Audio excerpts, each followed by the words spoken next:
two travel agents with an ocean-sized obsession for small ship cruising. Get ready as we inspire you to sail beyond the brochure. It's the ship less traveled. Well, it's pretty hot right now and you might be in the sun lounger, but in a couple of months you're going to be shoveling snow and dealing with the snowbanks. And if you want to be thinking about what you're going to be doing in winter, this is the podcast for you. This is the Ship Less Traveled, and today we're talking about trends for winter of 2026.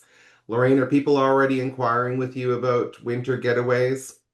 We are, but I just want to pick up on a point you said there, Dave. Oh, We won't be shoveling the snow over here, Dave. We barely get any, half in it. And we are stressing and worrying about that. I know it makes the media because London Heathrow will close, and meanwhile, Toronto, Montreal, it's still business as usual. We know how to handle the snow in Canada, but we like to escape it in the winter when we can. Oh, I think we all absolutely. feel that way. We do, and we get a lot of rain here, though, so we need to escape the rain from this side of the planet. Absolutely. So, if you're thinking about what you want to do this winter, I think there's a lot of people right now that are starting the conversation. I'm starting to get a lot of inquiries, especially people that I'm seeing one trend. I'll get us started today. People that normally do the month-long apartment rentals in Portugal or Florida or Caribbean, and now they're thinking they want to do that month-long in the cruise ship because they can still unpack once, they get all their meals served for them. So I'm starting to see one trend this year with people looking at 30 to 40-day long duration cruises. Longer duration cruises are definitely huge over here at the moment. As you Cool. said, rather than people traveling down to Europe, down to the Canaries or the winter destinations we have from here, they're choosing to cruise because you're looked after the whole time.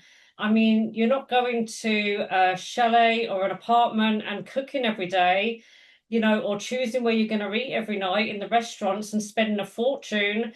You know, you want it all wrapped up. You want your accommodation, your food all wrapped up in one, and your entertainment. And to be able to get off at different destinations every day. People love that. Absolutely. And you're not in the fixed location that the long stay is going to be. It's going to be the same. Sure, it's beautiful. The first couple of days you look out those windows and you see the Algarve or wherever you've planned it yourself. But how are you going to feel on week 3 or week 4? And I saw a cruise that you posted on your social media recently that went all across the Indian Ocean. And to me, it was Africa, it was India, it was Southeast Asia. It was a smorgasbord. Oh, it was leaving in December, and yeah, I mean, Southeast Asia and everything. I mean, to see so much in one holiday is amazing. That is just the way you've got to travel. You literally get on the ship, you unpack, and it takes you across multiple countries. And you're looked after the whole way through. You don't have to worry about a thing. It's a total stress-free holiday.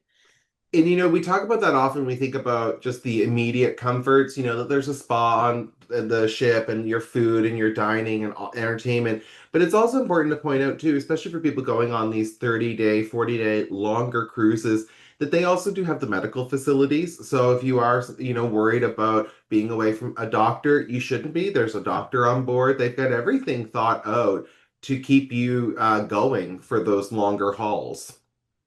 They really do. You don't have to worry about a thing. As Dave says, they have all the medical facilities there. If you need a doctor, there's one there for you.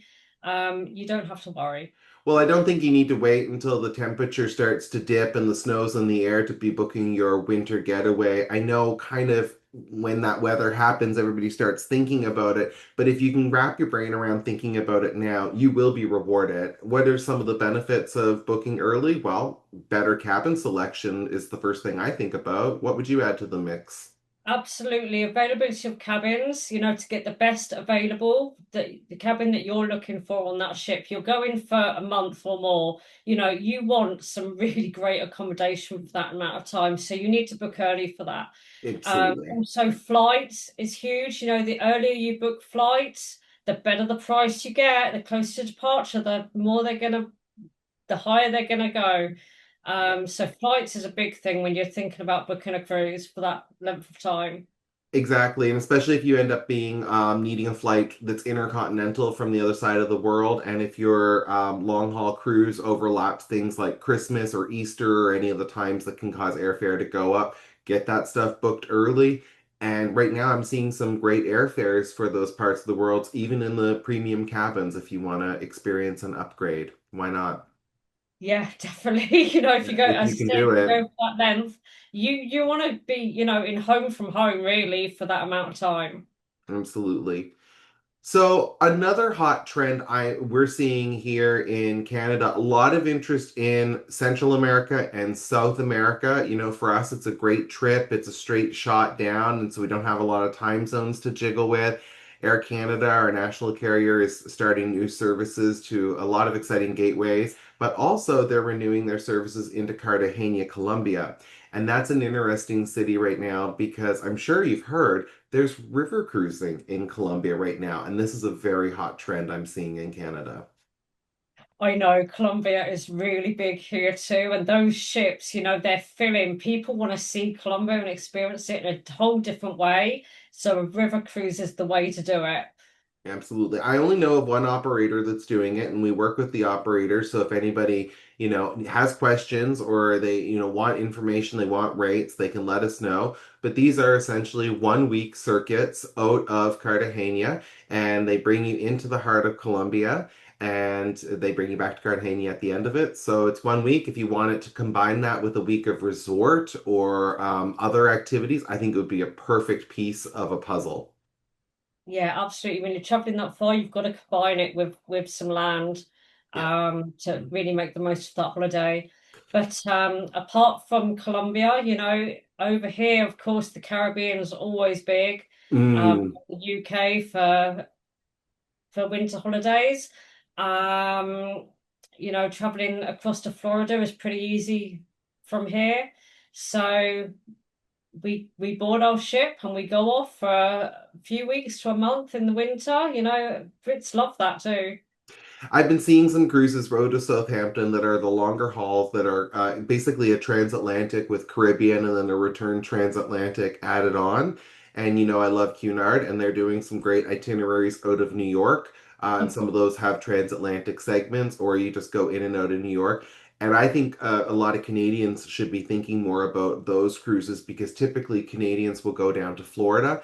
Well, New York's a lot closer, and by sailing out of New York, you now have a 10-day cruise, so you get something longer. Oh yeah. So yeah.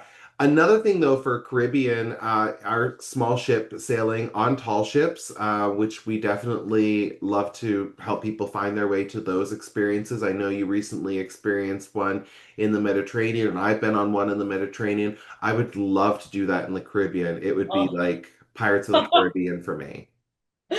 Absolutely. Absolutely. And to dock in those small ports that those large ships just cannot reach, that is what the tall ships and the small ships do for you. Absolutely. I know a lot of the small ships that I work with, they go to Dominica, for example, which is like an island that people always come back and say that was like the best Caribbean island because it was untouched. They like the nature, just the total beauty of it. And because it's so protected with marine area national parks around the island, again, the larger ships are not welcome, but the smaller ships, they can take you there. Dave, as well as river cruises in Colombia, we can go out to the Mekong for the winter. That is a fantastic river cruise. I thought about that the other night as I was eating in the local Vietnamese restaurant down the road, eating away, and I was like, oh, Mekong, I'd love to go there in the winter and experience some of this food, locally sourced and freshly cooked, straight onto the ship. That would be ideal.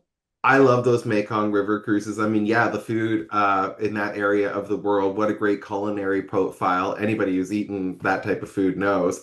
But the ships themselves, as they have that historical look to it as well. So you feel like you're sailing on a historical ship, even though it is updated with all the modern amenities that you could wish for.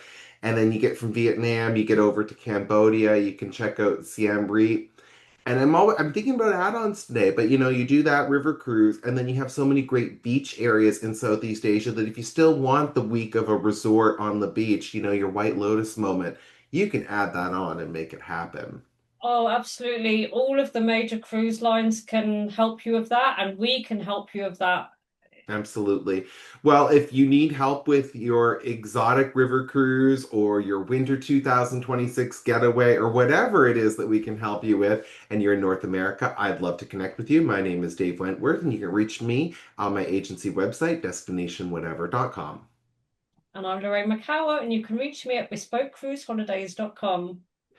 Well, folks, don't wait for winter to get here because by that point, half of what's out there will be booked up and the rest will be drying up. So if you want to have your pick of the litter, you need to be booking now. So we look forward to hearing from you and seeing you on another episode of The Ship Less Traveled. Bye for now, everybody, and take care. Bye. Curious about small ship cruising and ready to start planning? We're here to help plan your next voyage, whether you're a first timer or a seasoned sailor. If you're in the UK, I'd love to hear from you. You can find me at bespokecruiseholidays.com or visit my agency's Facebook page. Let's plan something unforgettable. I'm in Canada and cover North America. Visit my website, destinationwhatever.com, or connect with my agency on Facebook. Let's get you on board. Literally. If you like this video, give us a thumbs up. Click on those like and subscribe buttons and please share us with your cruise-loving friends. Support our channel and let's keep this ship sailing. Thanks for coming on board. Until next time, this has been The Ship Less Traveled, where small ships lead to big adventures.